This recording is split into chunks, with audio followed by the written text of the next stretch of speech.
로마서는 바울이 기록한 13개의 서신 중에서 가장 중요하다고 일컬어지는 서신이죠. 그래서 신약성서에서 가장 중요한 성경 하면 대체적으로 로마서를 꼽습니다. 루터가 이렇게 말했어요. 로마서는 그 자체 안에 성서의 전체 의도를 내포하고 있으며 신약 혹은 복음의 가장 완벽한 개요다. 대단한 칭찬인 거죠. 로마서가 가지고 있는 그 내용들을 이렇게 극찬을 했습니다. 전통적으로 로마서는 기독교 교리 집약서로 알려져 있습니다. 바울의 다른 서신들에 비해서 로마서는 매우 체계적인 내용을 담고 있기 때문에 특별히 기독교의 구원론 관점에서 매우 중요한 교리서다, 이렇게 알려져 있습니다. 우리가 잘 알고 있는 구원을 가장 잘 표현하는 용어 이신칭의, 이신칭이라고 하는 것이 바울의 구원론의 핵심인데 로마서에 아주 잘 나타나 있죠. 3장에 가보면 너무너무 잘 나타나 있기 때문에 로마서가 기독교 구원론을 설명하는 교리 집약서다, 이렇게 생각을 해왔습니다. 그러나 바울이 로마서를 기록할 때 내가 기독교 교리 집약서를 써야지 이렇게 하고 쓰지는 않았습니다.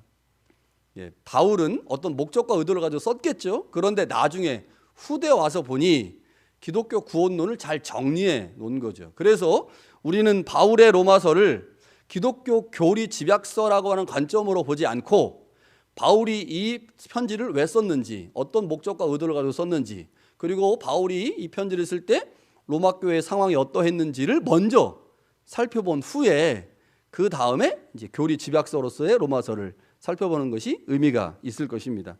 자, 오늘은 로마서 이제 시작이니까요. 로마서를 잘 이해하려면 몇 가지 사전 작업들이 필요한데 그 중에 하나가 로마서를 받을 당시의 로마 교회의 상황, 그리고 바울이 이 편지를 보낸 이유, 그리고 바울이 로마서에서 말하려고 하는 핵심, 이런 것들이 무엇인지를 좀 살펴봐야 하는데 오늘 이런 것들을 살펴보도록 하겠습니다.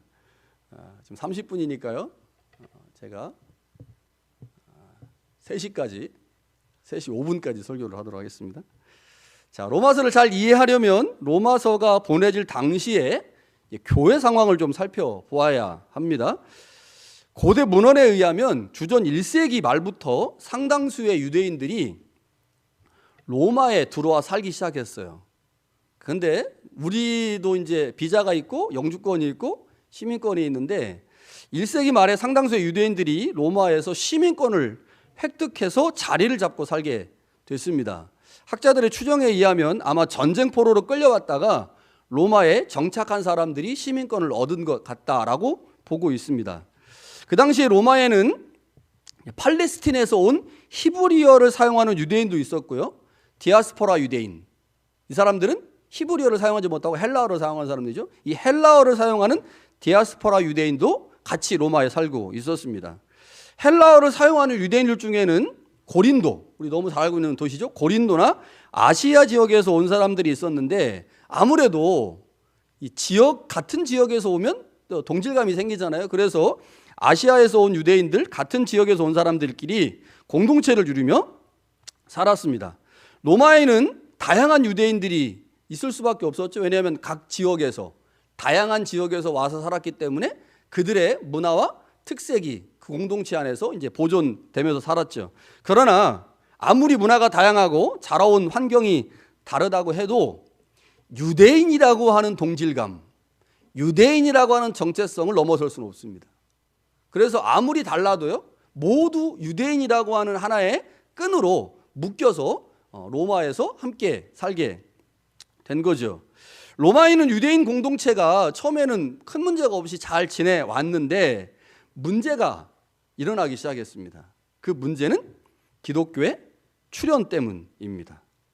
기독교라고 하는 신생 종교가 나타난 후에 유대인들 중에 기독교로 개종하는 사람들이 생겨나기 시작한 거예요.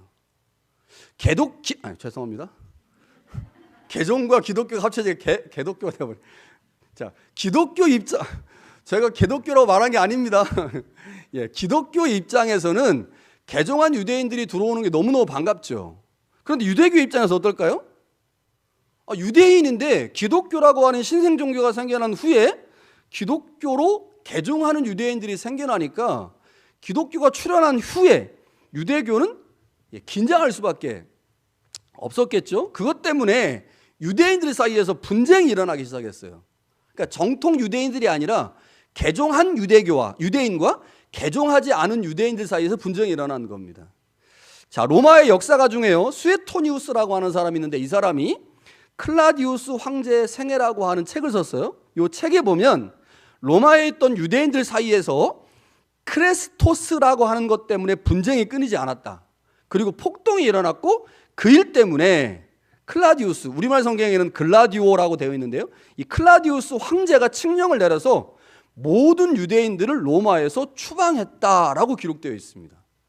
그러니까 유대인들 사이에서 이 논쟁과 싸움과 분쟁이 얼마나 심했는지 황제가 로마에 사는 모든 유대인들을 다 추방시킨 거죠. 여러분, 요즘 한인회가 좀 시끄럽습니다. 한인회가 시끄러운데 그냥 우리끼리 시끄러운 거 많은 거잖아요. 근데 이 시끄러움이 너무 심해가지고 주정부에 있는 총리가 야, 한국 사람을 안 되겠다. 자, 마니토바에 사는, 특히 유니펙에 사는 한국 사람들은 다 나가. 이렇게 한국 사람은 다 나가. 이렇게 해버린 거죠. 그리고 굉장히 심각한 상황이 벌어지게 된 거죠.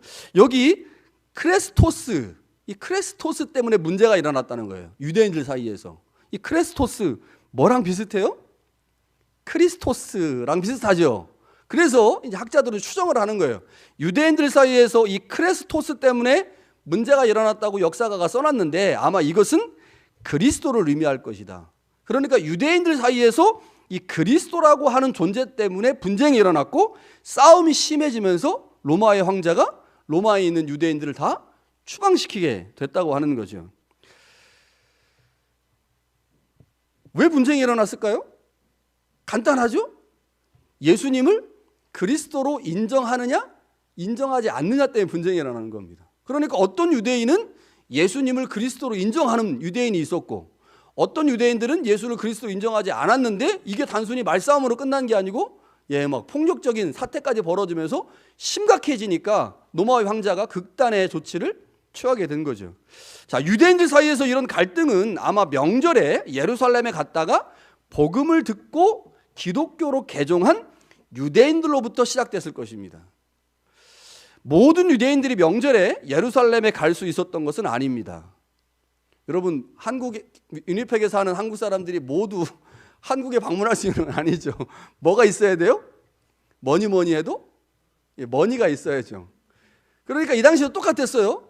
예루살렘에 방문하려면 돈이 있어야 됩니다. 그러니까 사실 부유한 유대인들만 예루살렘에 방문할 수 있었는데 예루살렘에 방문한 유대인들 중에 우리가 알고 있듯 사도행전에 보면요, 베드로가 막 설교하고 오순절에 성령이 강림하시고 이런 사건이 있었잖아요.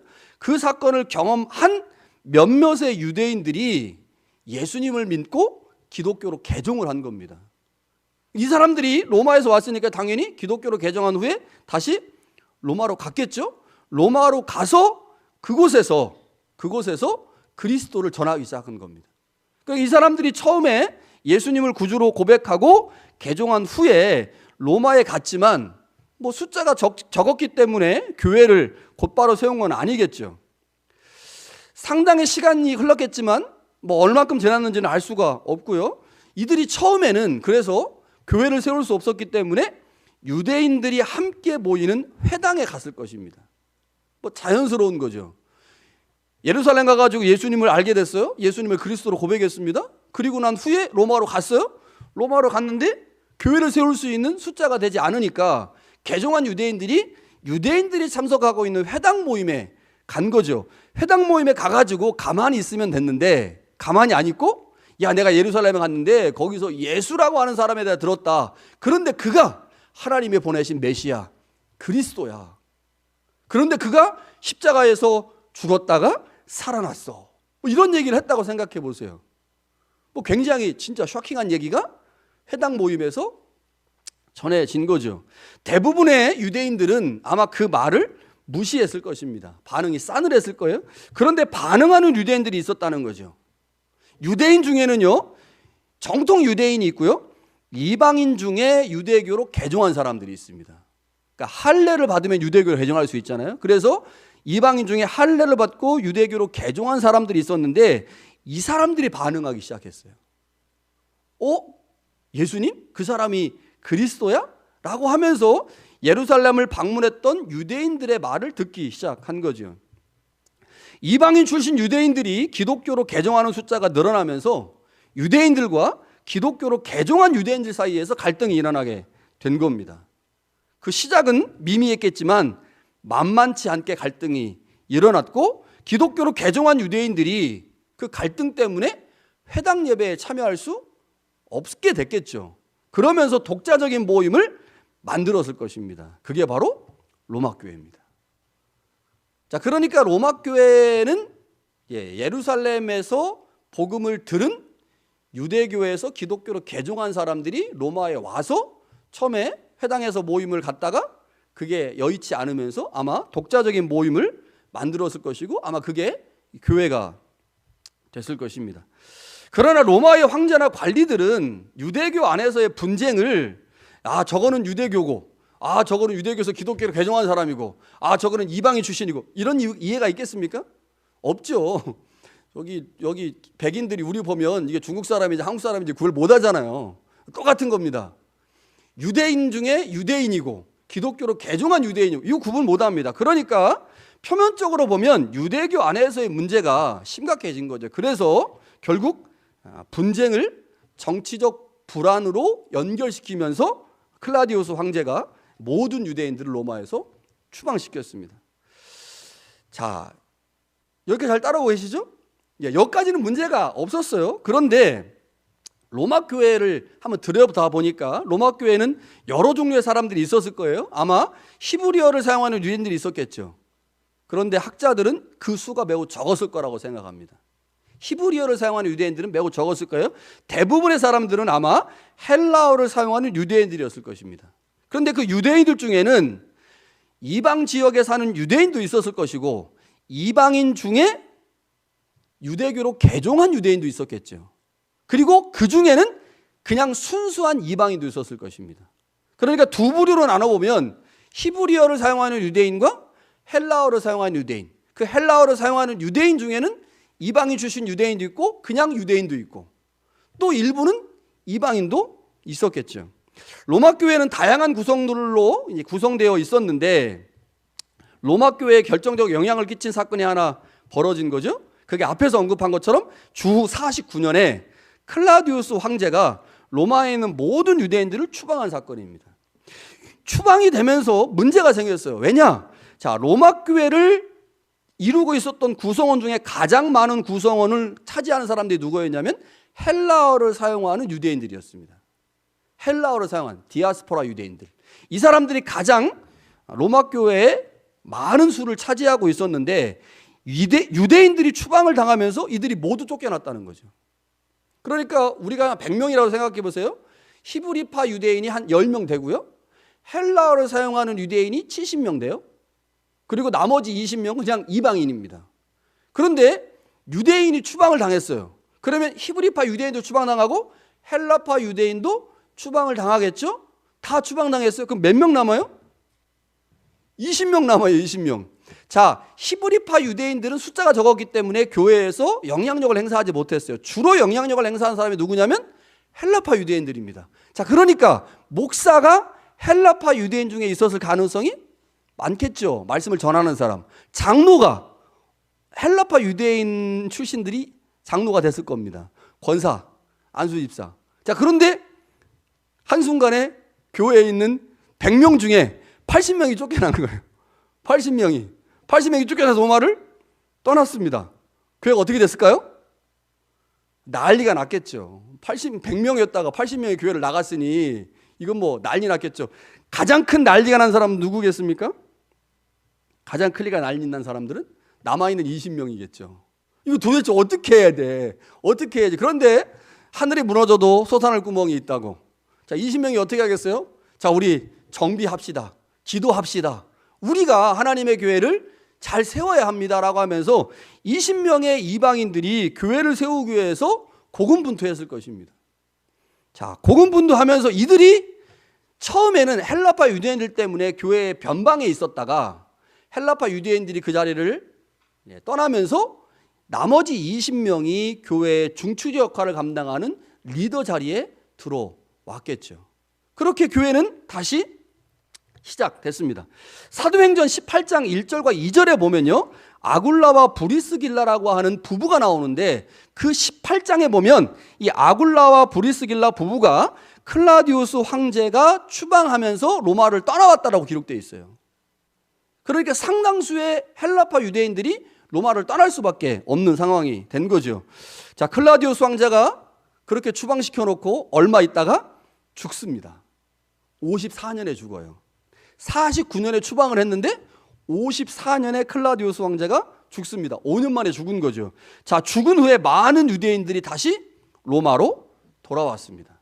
추방시킨 왕이 없으니까 그 다음 왕은 그렇게 하지 않았거든요. 그래서 많은 사람들이 돌아왔죠. 로마 교회 교인들도 다시 로마로 돌아왔습니다. 그러나 그때는 이미 이방인 그리스도인들이 교회에서 다수가 되었고요, 신학적인 면이나 교회의 사역적인 면에서 주도권을 가지고 있게 된 거죠.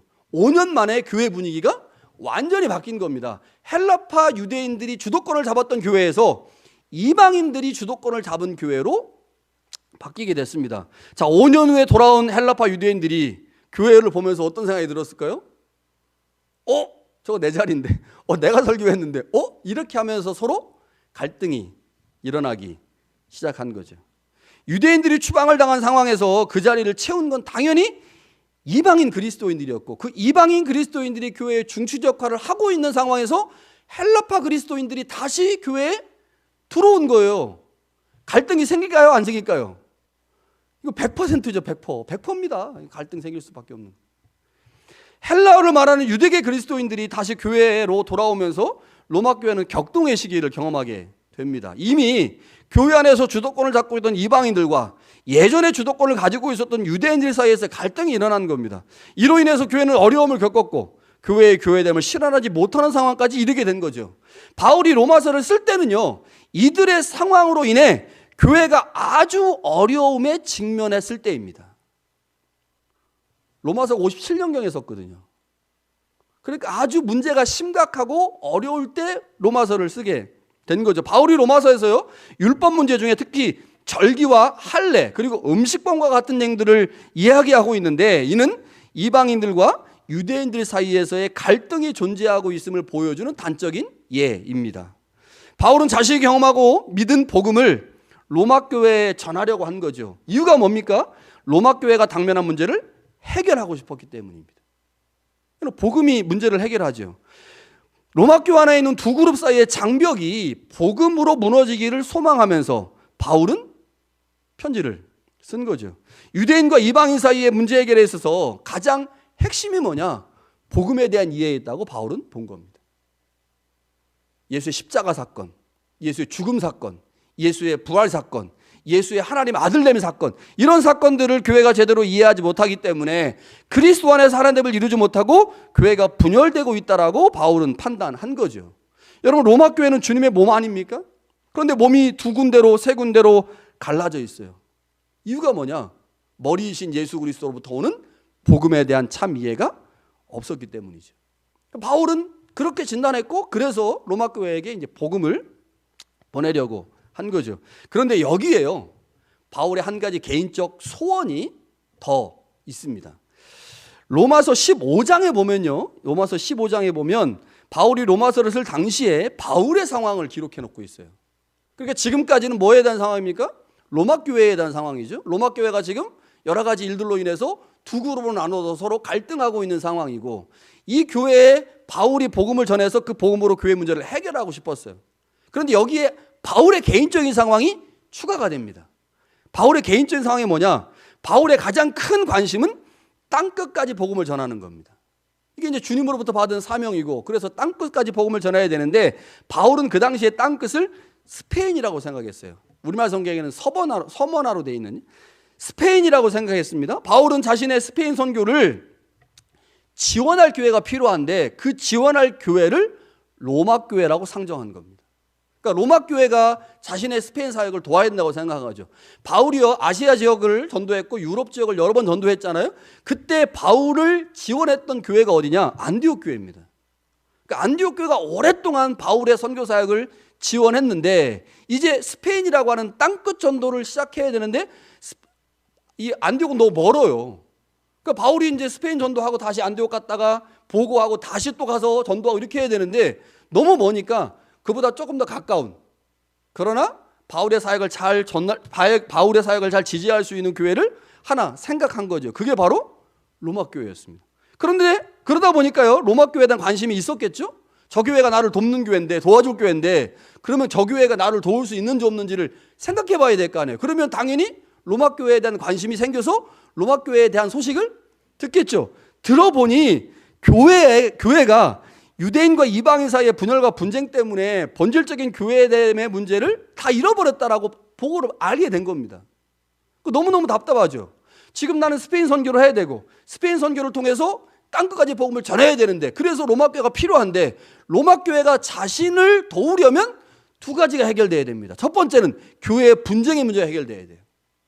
하나 되지 못한 상황에서 어떻게 바울의 선교 사역을 도울 수 있겠습니까? 이게 해결돼야 되고, 두 번째, 바울이 어떤 사람인지를 그들이 알아야 돼요. 바울이 전하고 있는 복음이 진짜 복음인지, 바울이 전하고 있는 복음이 그리스도를 드러내는 완전한 복음인지라는 것을 로마 교회가 알아야 됩니다. 그러니까 바울이 로마 교회에게 편지를 쓸 때 복음이라고 하는 관점으로 뭐를 설명한 거예요? 분열과 분쟁을 해소하려고 애를 썼습니다. 그게 12장 이후에 나와요. 12장 이후에. 그리고 자신이 전하고 있는 복음이 무엇인지를 분명하게 드러내야 되기 때문에 앞단락에서는 내가 전하고 있는 복음이 무엇인지를 설명해냅니다. 그러니까 바울은 교회 문제도 해결하고 그 교회 문제가 해결됨으로 자신의 선교 사역이 로마 교회를 통해서 지원되기를 바란 거죠. 그래서 바울이 로마서를 쓰게 됐습니다. 자, 바울은 로마 교회의 회복과 교회됨을 위해 복음을 소개합니다. 로마 교회는 지금 유대인들과 이방인들의 갈등으로 인해 어려움을 겪고 있어요. 로마 교회는 점점 교회의 교회다움이 사라지고 있습니다. 여러분, 그 피해는 누가 봅니까? 옆에 있는 다른 교회가 볼까요? 아니요. 교회가 교회됨의 모습을 상실하면요, 교회 공동체 안에 있는 구성원들이 그 피해를 다 봅니다. 분열과 분쟁 때문에 하나가 되어야 될 공동체가 서로 비난하는 곳이 되는데 어찌 그곳에 예배와 친교가 제대로 일어나겠습니까? 분열과 분쟁이 있는데 어떻게 하나님이 그곳에 임재할 수 있겠습니까? 어떻게 그곳에 성령의 역사가 나타날 수 있겠습니까? 예배를 드려도 예배 안에 하나님의 임재가 없는데 무슨 만족이 있겠어요? 그러니까 다 피해는 누가 보는 거예요? 공동체 구성원이 보는 거예요. 여러분, 그래서 우리는 싸우면 안 됩니다. 절대로. 분열돼도 안 되고 분쟁해도 안 돼요. 그 피해는 결국 내가 봅니다. 내가. 싸우고 분쟁하는 현장에 하나님의 임재가 안 나타나면, 예배를 드렸는데 감동이 없고 찬양을 들었는데 은혜가 없다면 그 피해 우리가 보는 거잖아요. 지금 로마 교회가 똑같은 상황에 똑같은 상황을 지금 겪고 있는 거죠. 로마 교회는 점점 그렇게 문제가 많은 교회가 되고 있었어요. 그 소식을 바울이 들었고 바울이 그 교회에 소망을 던져주죠. 그게 바로 복음입니다. 바울이 1절에 자신이 전하는 복음을 하나님의 복음이라고 말해요. 하나님의 복음. 그리고 2절에 가면요, 그 복음을 이렇게 설명합니다. 하나님이 선지자들을 통하여 성경에 미리 약속하신 것이다. 자, 우리말 성경에는 아들에 관하여라고 하는 말이 있지만 원문에는 없습니다. 글의 내용상 적절하지 않아서 조금 더 이제 그 잘 읽히게 하려고 아들에 관하여라고 하는 말을 번역할 때 넣었어요. 그러니까 바울은 자신이 전하는 복음을 하나님의 복음이라고 말하고 그 다음에 그 복음이 뭐냐? 하나님이 선지자들을 통하여 성경에 미리 약속하신 것이다 라고 말하고 있습니다. 자, 그러니까 바울이 전하는 하나님의 복음과 구약 성경에 특별히 예언자들이 전했던 약속하신 것이 같은 거라는 거죠. 그래서 우리는 바울이 전하는 복음을 이해하려면 뭐를 이해해야 되느냐? 예언자들이 전했던 복음이 뭐냐? 그 복음과 바울이 전하는 복음이 같은 거라는 거죠. 이거를 이해해야 됩니다. 이거를. 자, 그래서 제가 구약성경에 한번 쭉 찾아봤어요. 구약성경에 나오는 복음이 어디에 나와 있는지를 찾아보니까 이사야의 이 말씀이 그대로 있어요. 이사야 40장 9절과 10절 그리고 52장 7절에 보니까 복음이라는 단어가 등장합니다. 자, 그런데 여러분 이사야는 제1 이사야, 제2 이사야, 제3 이사야 이렇게 돼 있다고 제가 예전에 우리 이사야 공부할 때 한번 했었죠. 예, 그거 뭐 다 뭐 기억 안 나시더라도 자, 이사야 1장부터 39장의 배경은 바벨론 땅의 포로로 끌려가기 전의 상황입니다. 그리고 40장부터 55장까지는 바벨론 땅의 포로로 끌려가 있는 유대인들에게 예언의 말씀을 주신 겁니다. 그러니까 복음이라고 하는 단어가 이사야에 몇 번 나오는데 40장에 나오고 52장에 나오는데 이 40장과 52장은 모두 그 배경이 바벨론 땅의 포로로 끌려가 있는 이스라엘의 상황이에요. 포로로 끌려가 있는 이스라엘에게 하나님이 이사야를 통하여 그 백성에게 복음을 전하고 있다는 겁니다. 그러면 하나님께서 바벨론 땅에 있는 이스라엘에게 전한 복음이 뭐겠습니까? 복음이 뭘까요? 아주 간단합니다. 고단한 포로 생활이 끝날 것이다. 내가 이제 너희의 하나님임을 만천하에 드러낼 것이다. 그래서 너희가 나를 섬기고 내가 너희를 보호할 것이다 라고 하는 것이 이스라엘 백성들이 바벨론 땅에서 받았던 복음이죠. 다시 말하면 하나님이 이스라엘의 왕이 되실 것이다 라고 하는 것이 선포되었고 그것이 바로 이스라엘 사람들에게 복음이었다는 겁니다. 여러분, 근데 그 예언자가 선포했던 그 복음이 바울이 전하는 복음이라는 겁니다. 여러분, 우리 복음하면 뭐가 생각나요? 복음하면 예수님의 십자가의 죽으심 이거 생각나잖아요. 십자가의 죽으심과 부활 그게 복음이라고. 그게 복음이죠? 그런데 이렇게 질문해 봐야 돼요. 예수님의 십자가의 죽으심과 부활 그게 왜 우리한테 복음이 되냐? 우리가 구원받으니까 조금 더 나아가야 돼요. 예수 그리스도의 십자가의 죽으심과 부활이 우리를 구원했기 때문에 그래서 예수의 십자가의 죽으심과 부활이 우리에게 복음이다. 이거는요 초등학교 5학년짜리가 대답할 수 있는 대답이고요. 조금 더 나가야 돼요. 자, 바울의 복음은 뭐와 연결되어 있어요? 구약 예언자들의 복음과 연결되어 있습니다. 자, 이사야를 통해서 복음이 뭐라고요? 고난받고 힘들어하는 이스라엘 백성들에게 하나님이 내가 너희의 왕이 되겠다라고 선언한, 그래서 그들을 보호하시고 인도하시고 구원하시겠다고 하는 것이 이사야가 전했던 복음이거든요. 바울이 지금 전하려고 하는 복음이 뭘까요? 4절에 뭐라고 되어 있을까요? 4절을 한번 봅시다. 4절. 성결의 영으로는 죽은 자들 가운데서 부활하사 능력으로 하나님의 아들로 선포되셨다. 여기 중요한 단어가 나옵니다. 부활이라고 하는 단어가 나오죠. 무슨 말이냐면, 자, 예수님이 십자가에서 죽으셨어요. 그리고 부활하셨습니다. 그 부활 사건이 예수님이 하나님의 아들이라고 하는 사실을 증명해냈다는 겁니다. 하나님의 나라는 누가 통치하는 나라입니까? 하나님이 통치하시는 나라예요. 그래서 바울은 뭐라고 표현했어요? 하나님의 복음이라고 표현했거든요. 하나님의 복음, 하나님이 우리를 통치하시고 다스리시는 것이 복음이다. 그래서 우리가 죄로부터 구원받고 하나님으로부터 보호받는다. 이것이 하나님이 우리에게 전해준 복음이에요. 그런데 이거를 바울은 어떻게 설명해내느냐? 구약 성경에 이사야에 나온 예언자들의 복음과 같은 건데, 하나님께서 그 아들 예수 그리스도라고 하는 그분을 죽음 가운데서 살려냈다는 거죠. 그래서 그를 하나님의 아들로 인정되게 하셨다라고 말합니다. 뭐를 의미하느냐? 예수님이 죽음에서 부활하사 하나님의 아들로 인정됐다는 말은 이제 하나님의 온 나라와 통치가 아들에게로 이양됐다라고 하는 것을 의미하는 겁니다. 그러니까 바울은 하나님께서 아들의 부활을 통해 이제 하나님의 모든 통치 권한을 아들에게 이양하셨고, 그 아들이 하나님의 나라의 통치자로 왕으로 등극하셨다는 거예요. 그 등극하신 예수 그리스도, 그분이 우리를 구원하시고 우리를 고난 아래에서 이끌어내시고 우리에게 새로운 생명을 주신다.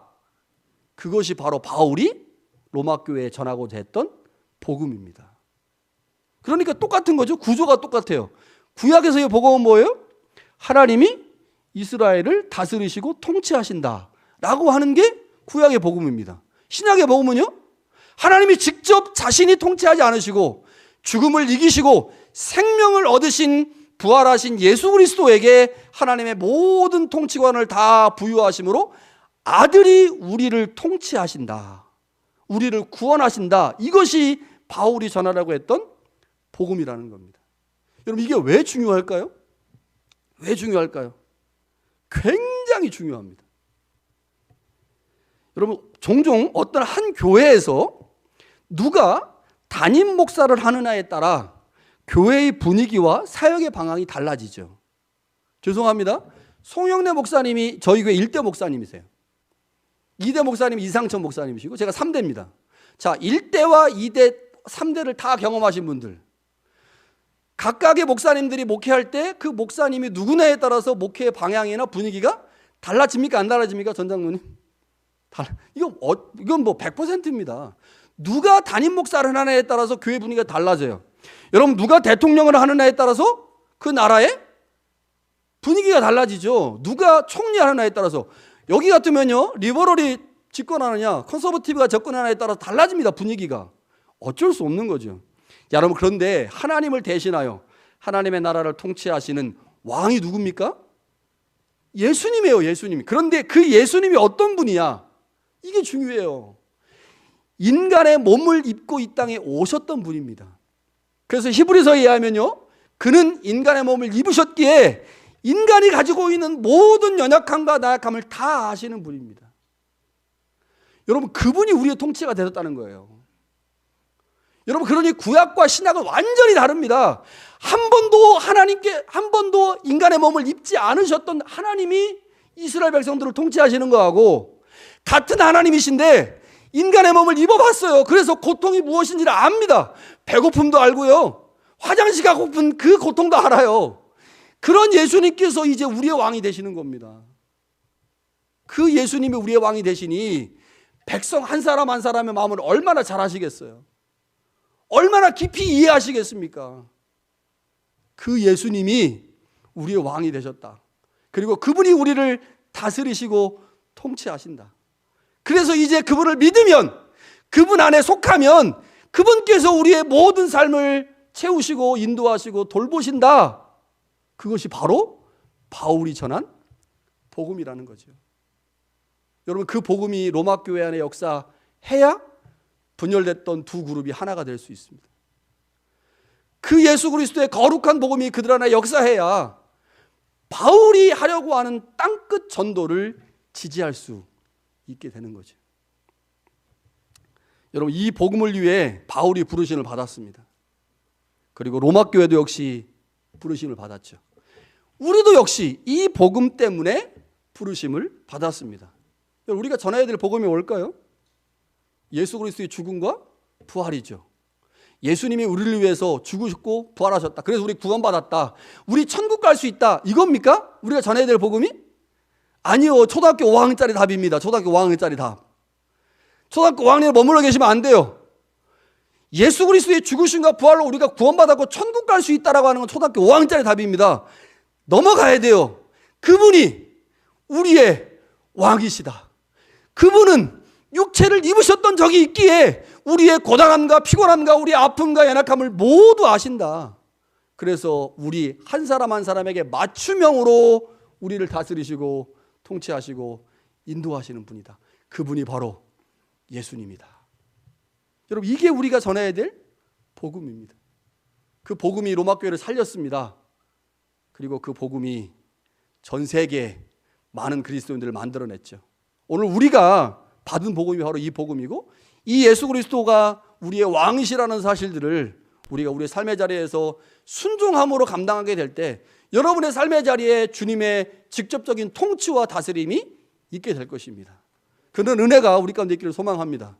이제 로마서를 통해서 이 예수 그리스도가 우리 가운데 복음이라는 사실, 그분이 우리를 다스리시고 통치한다고 하는 사실이 어떻게 펼쳐지는지 기대하시고 로마서 강해를 들으시면 좋겠습니다.